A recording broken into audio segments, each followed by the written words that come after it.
Hi hello friends, welcome back to our channel. అందరూ ఎలా ఉన్నారు? ఐ హోప్ అందరూ బాగున్నారని అనుకుంటున్నాను. ఈ వీడియోని స్టార్ట్ చేసే ముందు మీరు కానీ ఇంకా మన ఛానల్ని సబ్స్క్రైబ్ చేయకుండా ఉంటే వెంటనే సబ్స్క్రైబ్ చేసుకోండి అండ్ పక్కన ఉన్న బెల్ ఐకాన్ యాక్టివేట్ చేసుకోండి.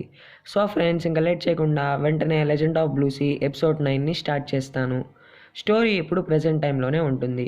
షిమ్ ఇలా అంటుంది, నేను వెళ్ళిపోతాను, నేను ఎక్కడి నుంచి వచ్చానో అక్కడికే లేట్ అవ్వకముందే అని. దీని విన్న జూన్జే, నువ్వు అడిగావు కదా నన్ను, నేను నిన్ను ఇష్టపడే ప్లాన్స్ ఏమైనా ఉంటే చెప్పమని, నేను లవ్ చేయాలి అని అనుకుంటున్నాను, సో వెళ్ళకు అని అంటాడు. దీనికి వాళ్ళిద్దరూ ఎమోషనల్ అవుతారు. అప్పుడు షిమ్ ఇలా అంటుంది, నేను వెళ్ళకూడదా అని. దీనికి జూన్జే, అవును వెళ్ళకు, సరేలే పా ఇంటికి వెళ్దామని చెప్పి తీసుకొని వెళ్తాడు. అప్పుడే జూన్జేకి హార్ట్లో నొప్పి వస్తుంది, అందుకని కింద పడిపోతాడు. షిమ్ జూన్జే జూన్జే అని అంటూ ఉంటుంది. కానీ జూన్జేకి ఒక కల వస్తుంది. దాంట్లో అతను ఒక్కటే నిల్చొని ఉంటాడు. అప్పుడే డ్యామ్ కూడా వస్తాడు. వాళ్ళిద్దరూ ఒకరినొకరిని చూసుకుంటూ ఉంటారు. కట్ చేస్తే షిమ్ హెల్ప్ చేయండి అని పిలుస్తూ ఉంటుంది. అక్కడికి కొంతమంది వస్తారు. దాంట్లో ఒక అతను అంబులెన్స్కి కాల్ చేసి రమ్మని అంటాడు. కట్ చేస్తే డ్యామ్ జూన్జేని నువ్వు ఎవరు అని అంటాడు. జూన్జే కూడా డ్యామ్ని నువ్వు ఎవరు అని అంటాడు. దీనికి డ్యామ్, నా పేరు డ్యామ్, ఒకవేళ నువ్వే నేనైతే నా నెక్స్ట్ లైఫ్లో నేను చెప్పే మాటలు బాగా గుర్తుపెట్టుకో. ఈ కళ్ళలో నుంచి బయటికి వచ్చిన తర్వాత ప్రతి ఒక్కటి దానికదే రిపీట్ అవుతూ ఉంది. విధి ఎప్పట్లాగే కంటిన్యూ అవుతూ ఉంది. ఆమెను కాపాడు చెడ్డ మనుషుల నుంచి అని అంటాడు. కట్ చేస్తే జూన్జే కళ్ళు తెరుస్తాడు. షిమ్, నువ్వు బాగున్నావా అని అడుగుతుంది. దీనికి జూన్జే, బాగున్నాను అని అంటాడు. వెంటనే షిమ్ జూన్జేని గట్టిగా హక్ చేసుకుంటుంది. తర్వాత జూన్జే షిమ్ని, నువ్వు ఇందాక బాగలేదు అని అన్నావు కదా, ఇప్పుడు ఎలా ఉంది అని అంటాడు. దీనికి షిమ్, నాకింకా బాధ లేదు అని అంటుంది. దీనికి జూన్జే, నేను నిన్ను లవ్ చేస్తానా చేయనా, నాకు ప్లాన్స్ ఉన్నాయా లేవా అని అడిగావు కదా, నువ్వు నాకు చెప్పకుండా వెళ్ళిపోదాం అని అనుకున్నావా, అది ఎలా? సరేలే, ఒకవేళ నువ్వు వెళ్తే ఎక్కడికి వెళ్తావు, ఆ సివిల్ సర్వెంట్ కాడికా? దీనికి షిమ్, ఇప్పుడు లేడు, వెళ్ళిపోయాడు అని అంటుంది. దీని విన్న జూన్జే, ఎందుకు, అతను ఎక్కడికి వెళ్ళాడు అని అడుగుతాడు. దీనికి షిమ్, చాలా దూరం వెళ్ళాడు అని చెప్తుంది. దీని విన్న జూన్జే, అయితే నువ్వు కూడా అతనితో దూరంగా వెళ్ళిపోదాం అని అనుకున్నావా? ఎందుకు, అతను నిన్ను తనతో రామెన్ తిందామని అన్నాడా అంత దూరం వెళ్ళి అని అడుగుతాడు. దీనికి షిమ్, కాదు, నాకు రామెన్ చేసి ఇచ్చింది అని అంటుంది. దీనికి జూన్జే, అయితే ఎవరు ఇంకా అని అడుగుతాడు. దీనికి షిమ్, అది నేను నీకు చెప్పలేను అని అంటుంది. జూన్జే షిమ్ని క్లా మిషన్ కాడికి తీసుకొని వెళ్ళి అక్కడున్న టాయ్స్లో ఏదో ఒకటి సెలెక్ట్ చేయమంటాడు. దీనికి షిమ్ అక్కడున్న పింక్ ఆక్టోబస్ టాయ్ని సెలెక్ట్ చేస్తుంది. దీని విన్న జూన్జే, సరే అది ఏమైనా నువ్వు దాన్ని తీయాలి అని అంటాడు. షిమ్ దాన్ని తీయడానికి ట్రై చేస్తుంది, కానీ ఫెయిల్ అయిపోతుంది. దీన్ని చూసిన జూన్జే, నువ్వు ఇక్కడే వదిలేస్తే ఇంకా పింక్ ఆక్టోపస్ బయటికి రాలేదు. ఒకసారి కానీ నువ్వు అనుకుంటే అది నీదే అవ్వాలి, అది పింక్ ఆక్టోపస్ అయినా లేకుంటే ఇంకేదైనా అని అంటాడు. దీని విన్న షిమ్ దాన్ని తీయడానికి ట్రై చేస్తూనే ఉంటుంది, కానీ ఒక్కసారి కూడా అది బయటికి రాదు. జూన్జే కూడా బాగా స్లీప్ వచ్చేస్తుంది. అందుకని అది పని చేయట్లేదులే, వెళ్ళిపోదాంపా అని అంటాడు. దీనికి షిమ్, అయితే వదిలేయాలా అని అంటుంది. దీనికి జూన్జే, అది వదిలేయడం కాదు, కాసేపు ఆపడమే అని అంటాడు. దీనికి షిమ్, అంటే నెక్స్ట్ టైం వరకా అని అంటుంది. దీని విన్న జూన్జే, అవును, నువ్వు చాలా స్మార్ట్గా అయ్యావు. సో ఇంపార్టెంట్ థింగ్ ఏంటంటే, నువ్వు ఏదైనా కావాలని అనుకున్నావు అనుకో, అది వచ్చే వరకు గివప్ చేయకు అని అంటాడు. దీనికి షిమ్, సరే నేను గివప్ చేయను అని అంటుంది. కట్ చేస్తే వాళ్ళిద్దరూ ఇంటికి వస్తారు. పార్క్ వాళ్ళని చూసి, నేను చెప్పాను కదా డౌట్గా ఉంటే వెళ్ళకని, సరే అతని ఫేస్ ఏమైనా చూసావా అని అంటాడు. దీనికి జూన్జే ఆలోచించి, సరిగ్గా గుర్తులేదు అని అంటాడు. దీని విన్న పార్క్, ఎవరి మీదైనా డౌట్ ఉందా, అయినా మనకి చాలామంది ఎనిమీస్ ఉన్నారు కదా అని అంటాడు. జూన్జే టీవీ వైపు అలానే చూస్తూ ఉంటాడు. దాన్ని చూసి పార్క్ ఏమైంది అని అంటాడు. టీవీలో డిఎన్ గురించి చూపిస్తూ ఉంటారు. దీన్ని చూసి జూన్జే, అతనే అని అంటాడు. దీన్ని పార్క్ చూసి, అతనేనా డిఎంగా అని అంటాడు. దీనికి జూన్జే, అవును అతనే అని అంటాడు. షిమ్ డిఎంగ్ని చూసి, అతను ఇప్పుడు హ్యాట్ తీయేసి ఉన్నాడు అని అంటుంది. దీని విన్న జూన్జే, నీకు అతను గుర్తున్నాడా, ఇతనే కదా పోలీసులాగా వచ్చాడు మన ఇంటికి అని అడుగుతాడు. దీనికి షిమ్, అతను పోలీస్ క్యాప్ వేసుకొని వచ్చాడు అండ్ బ్లాక్ కలర్ క్యాప్ కూడా వేసుకొని వచ్చాడు అని అంటుంది. దీని విన్న జూన్జే, నువ్వు అతన్ని మన ఇంటికాడ కాకుండా మళ్ళీ కలిసావా అని అడుగుతాడు. దీనికి షిమ్, నేను ప్యాంప్లెట్స్ ఇచ్చేటప్పుడు అతను నా కాడికి వచ్చాడు అని అంటుంది.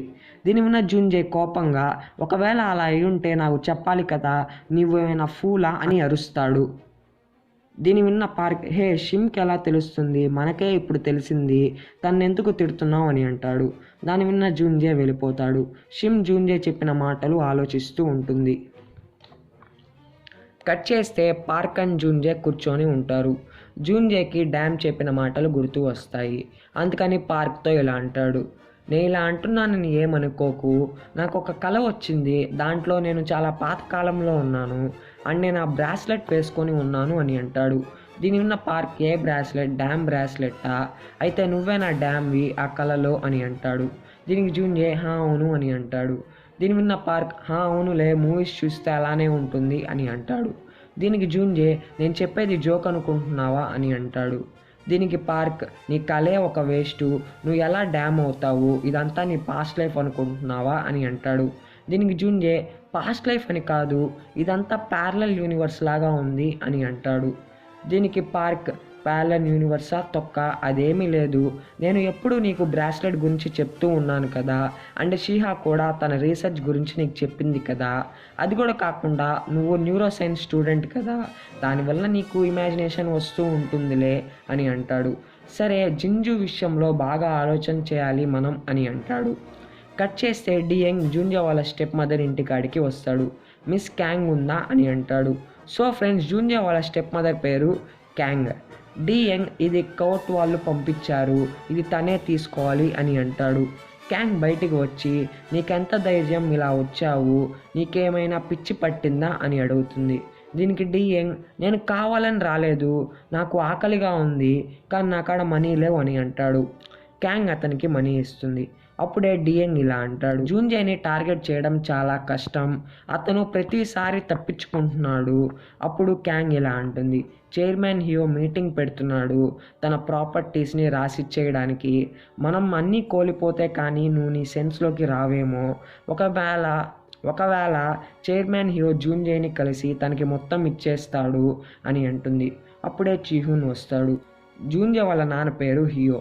చీహున్ రావడంతో డియంగ్, సారీ మేడం లేట్ అయినందుకు అని చెప్పి వెళ్ళిపోతాడు. తర్వాత చీహున్ ఇలా అంటాడు, అమ్మ నువ్వేమైనా జూన్జే గురించి విన్నావా అని.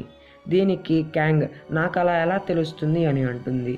దీనికి చీహున్, నేను అతన్ని అనుకోకుండా కలిశాను అని అంటాడు. దీన్ని విన్న క్యాంగ్, అవునా, ఇది మీ నాన్నకి చెప్పావా అని అడుగుతుంది. దీనికి చీహున్, లేదు అమ్మ, నేను నీకే ఫస్ట్ చెప్తున్నాను అని అంటాడు. దీని విన్న క్యాంగ్, మంచి పనిలే, అతను చాలా స్ట్రెస్లో ఉన్నాడు, తనకి ఇది కొద్ది కాలం తెలియకుండా ఉండడమే మంచిది అని అంటుంది. అండ్ లాస్ట్లో, నువ్వు ఇదంతా నీలోనే దాచుకో, ఎవరికి చెప్పకు అని అంటుంది. దీనికి చీహున్, అమ్మ నేను నిన్ను కాపాడాలి అని అనుకుంటున్నాను అని అంటాడు. దీనికి క్యాంగ్, ఎంత మంచి అబ్బాయివో, అయినా నా పని మనల్ని కాపాడడమే అని చెప్పి వెళ్ళిపోతుంది. కట్ చేస్తే నెక్స్ట్ డే మార్నింగ్ చీహున్ ఆ మేనేజర్ కాల్ లిస్ట్లో అందరికీ కాల్ చేస్తూ ఉంటాడు.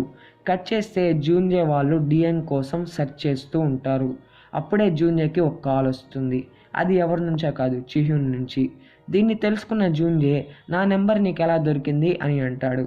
దీనికి చీహున్, అది ఇంపార్టెంట్ కాదు, మన మేనేజర్కి యాక్సిడెంట్ జరిగింది, నీ నెంబర్కి అతను లాస్ట్గా కాల్ చేసి ఉన్నాడు అని అంటాడు. అందుకని అక్కడికి బయలుదేరతాడు. వెళ్ళేటప్పుడు షిమ్ ఎక్కడా అని పార్క్ని అడుగుతాడు. దీనికి పార్క్, ఏమో నాకు తెలియదు అని అంటాడు. అందుకని షిమ్కి కాల్ చేస్తాడు. కానీ షిమ్ ఫోన్ లిఫ్ట్ చేయదు. అందుకని జీపీఎస్లో ఆమె ఎక్కడ ఉందో తెలుసుకుంటాడు. కట్ చేస్తే షిమ్ తన ఫ్రెండ్కి జూన్జే తన లవ్ చేయడానికి ప్లాన్స్ ఉన్నాయని చెప్పాడు అని అంటుంది. దీనికి ఆమె, లవ్ అంటే 3 టైప్స్, ఫస్ట్ వచ్చి రొమాంటిక్ లవ్, సెకండ్ వచ్చి హాట్ లవ్, థర్డ్ వచ్చి దట్టి లవ్ అని చెప్పి ఆమెకు కొన్ని సజెషన్స్ లాంటిది ఇస్తుంది. అప్పుడే జూన్జే వస్తాడు అండ్ ఇలా అంటాడు, హే నువ్వెందుకు ఇక్కడ ఉన్నావు, అయినా ఎందుకు ఫోన్ లిఫ్ట్ చేయట్లేదు అని అంటాడు. అండ్ తన ఫ్రెండ్ని చూసి షాక్ అవుతాడు, ఎందుకంటే తను ఒక బెగ్గర్. జూన్జే షిమ్ని అక్కడి నుంచి తీసుకొని వెళ్తాడు. కట్ చేస్తే జూన్జే ఆ మేనేజర్ కాడికి వెళ్తాడు. వాళ్ళ వైఫ్ ఇలా అంటుంది, చూడండి జూన్జే వచ్చాడు, మీరు తనని మీ సన్ కన్నా ఎక్కువ కేర్ తీసుకున్నారు కదా, లేవండి జూన్జే వచ్చాడు అని అంటూ ఉంటుంది. కట్ చేస్తే చైర్మన్ హియో తన సైట్ గురించి ఒక డాక్టర్ కాడికి ఆ డాక్టర్ అండ్ చైర్మన్ హియో చాలా మంచి ఫ్రెండ్స్. ఆ డాక్టర్ అతని గురించి కేర్గా మాట్లాడుతూ ఉంటాడు. కట్ చేస్తే షిమ్ బయట ఉంటుంది. అప్పుడే చీహున్ వస్తాడు. షిమ్ నువ్వు జూన్జే ఫ్యామిలీ కదా అని అంటుంది. దీని విన్న చీహున్, మీ ఇద్దరు బాగా క్లోజ్ అనుకుంటా, మీరు పెళ్లి చేసుకుంటున్నారా అని అడుగుతాడు. దీనికి షిమ్, ప్రస్తుతానికి మేము ఇంకా ప్లానింగ్ చేసుకుంటున్నాం అని అంటుంది. అండ్ నీకు జూన్జేకి ఏమైంది అని అడుగుతుంది. అప్పుడే చైర్మన్ హియో వస్తాడు. చీహున్ లేచి వెళ్తాడు. దీన్ని చూసి అతను, చీహున్ నువ్వు ఇక్కడే ఉన్నావా అని అంటాడు. దీనికి చీహున్, అవును నాన్న అని అంటాడు. హియో షిమ్ని చూసి ఈమె ఎవరు అని అడుగుతాడు. దీనికి షిమ్, అయితే మీరు కూడా జూన్జే ఫ్యామిలీయేనా అని అంటుంది. దీనికి హియో, నీకు నా జూన్జే తెలుసా అని అంటాడు. అప్పుడే జూన్జే రూమ్లోంచి బయటికి వస్తాడు. జూన్జే అండ్ వాళ్ళ నాన్న ఒకరిని ఒకరు చూసుకుంటూ ఉంటారు. కట్ చేస్తే జూన్జే అండ్ వాళ్ళ నాన్న ఒక ప్లేస్లో కూర్చొని ఉంటారు. వాళ్ళ నాన్న జూన్జేతో గడిపిన హ్యాపీ మూమెంట్స్ గుర్తు చేసుకుంటూ ఉంటాడు. కానీ జూన్జే వాళ్ళ నాన్నతో సాడ్ మెమరీస్ అన్నీ గుర్తు వస్తూ ఉంటాయి. అప్పుడే వాళ్ళ నాన్న ఇలా అంటాడు, నీ ఫేస్ ఏమైంది, నువ్వేం చేస్తున్నావు, ఎందుకు అలా గాయమైంది అని అంటాడు. దీనికి జూన్జే, మీకు నా గురించి తెలుసుకోవాలని ఇప్పుడు అనిపిస్తుందా అని అంటాడు. దీనికి వాళ్ళ నాన్న, నిన్నెవరు ఇంటి నుంచి వెళ్ళిపోమన్నారు అండ్ అంత బాధపడమన్నారు, ఇప్పుడు నువ్వు బాగానే ఉన్నావు కదా అని అంటాడు. దీని విన్న జూన్జే, నేను హౌస్ వదిలి వెళ్ళిపోలేదు, మీ సైడ్ నుంచి వెళ్ళిపోయాను అండ్ నేను అంతగా సఫర్ ఏం అవ్వలేదు, నేను హౌస్లో ఉన్నప్పుడు కన్నా ఇప్పుడే చాలా బాగున్నాను, నాకు కూడా కొంచెం భారంగా ఉండింది నేను అక్కడ ఉన్నప్పుడు అని చెప్పి అంటాడు. దీని విన్న వాళ్ళ నాన్న, నీకన్నా చీహున్ని కొంచెం కేర్ తీసుకున్నానా, తన కొడుక్కి తెలియదా తన నాన్న మనసులో ఏముందో, నేను నిజంగా చీహున్ని నీకంటే ఎక్కువ ఇష్టపడ్డానా, నీకన్నా కేర్ తీసుకున్నానా, నువ్వు నా సన్నివి అని అంటాడు. దీని విన్న జూన్జే, అందుకేనా వదిలేశారు మమ్మల్ని, నన్ను అమ్మని, అయినా మీరు వదిలేసిన దాన్ని ఎందుకు పట్టుకొని ఉన్నారు, దాని గురించి మర్చిపోండి అని అంటాడు. దీనికి వాళ్ళ నాన్న, మనం అనుకున్నట్టు లైఫ్ ఉండదు, నాకు వయసు అయింది, ఇప్పుడు నేను నా ప్రాపర్టీస్ అన్నీ ఇచ్చేయాలి, సో నువ్వు ఇంటికి తిరిగి వచ్చాయి అని అంటాడు. దీనికి జూన్జే, లేదు నేను ఏమీ యాక్సెప్ట్ చేయను, అది మనీ అయినా ఇంకా ఏది అయినా, నేను మీతో కలిసి ఉండాలి అని అనుకోవట్లేదు అండ్ నేను మీతో ఇంకెప్పుడు కలవను అని చెప్తాడు.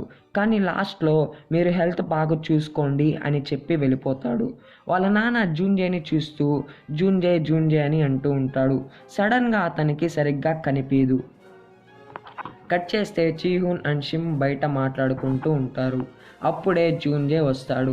షిమ్ని తీసుకొని వెళ్ళిపోతాడు. ఇంటికి వెళ్ళే వరకు జూన్జే ఏం మాట్లాడు.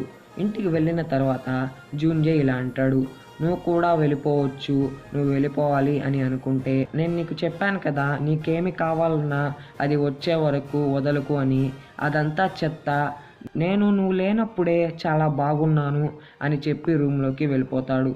షిమ్ ఎమోషనల్ అవుతుంది జూన్జే చెప్పిన మాటలు విని. జూన్జేకి హెడ్ఏక్ వచ్చి పడుకుంటాడు.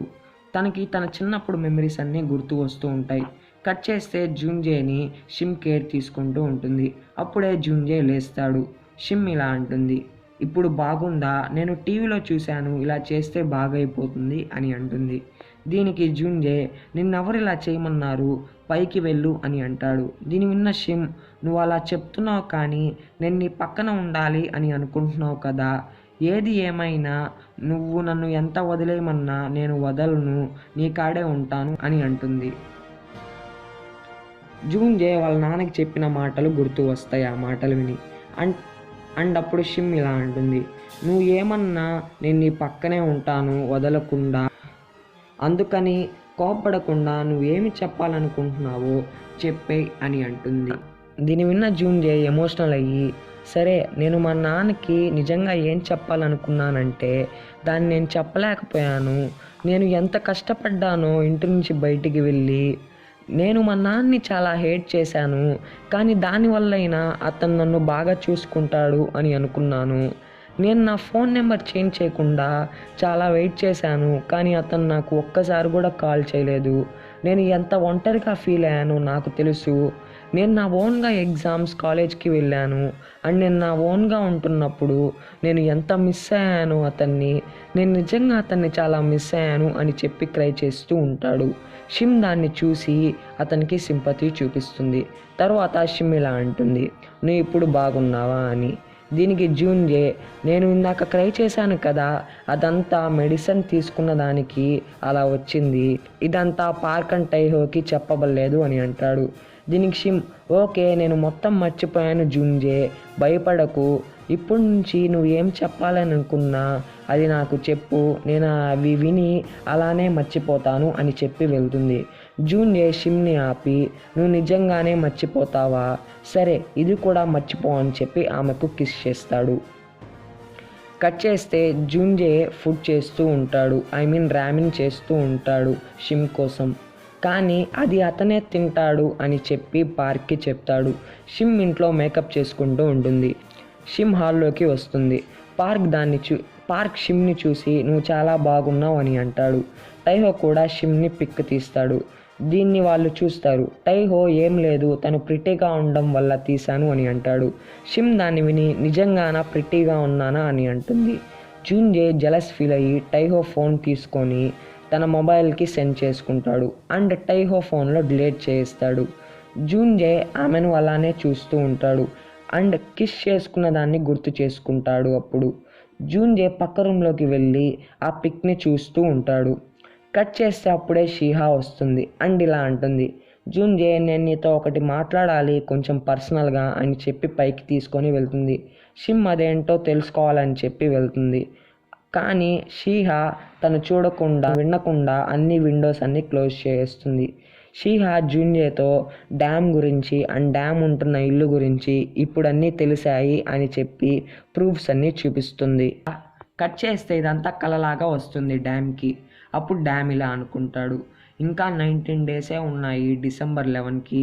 నేనేం చేయాలి, నేను నమ్మాలా నా కల్లో వచ్చిన విషయాలు, నేను ఏం చేయాలి ఇప్పుడు అని థింక్ చేస్తూ ఉంటాడు. కట్ చేస్తే ప్రజెంట్ టైంలో డ్యామ్ ఉండే ఇంటికాడ సెర్చ్ చేస్తూ ఉంటారు. అక్కడ వాళ్ళకి ఒకటి దొరుకుతుంది. మళ్ళీ కట్ చేస్తే క్యాంగ్ వాళ్ళ హస్బెండ్ మెడిసిన్స్ని క్యాంగ్ మార్చేస్తుంది, అంటే వేరే మెడిసిన్స్ వేస్తుంది దాంట్లో. మళ్ళీ కట్ చేస్తే జింజు తన పెట్ హోబెక్తో వస్తుంది. అప్పటికే పార్క్ గోబెక్ అనే పెట్టుతో అక్కడికి వస్తాడు. ఆమెను మోసం చేయడానికి ఆమెతో మాటలు కలుపుతాడు. నేను అక్కడ ఒక అతన్ని సెట్ చేశాను, వాళ్ళకి ఒక సోషల్ మీటింగ్ జరుగుతుందంట, అక్కడికి అందరూ వస్తారంట, అక్కడికి జింజు కూడా వస్తుంది.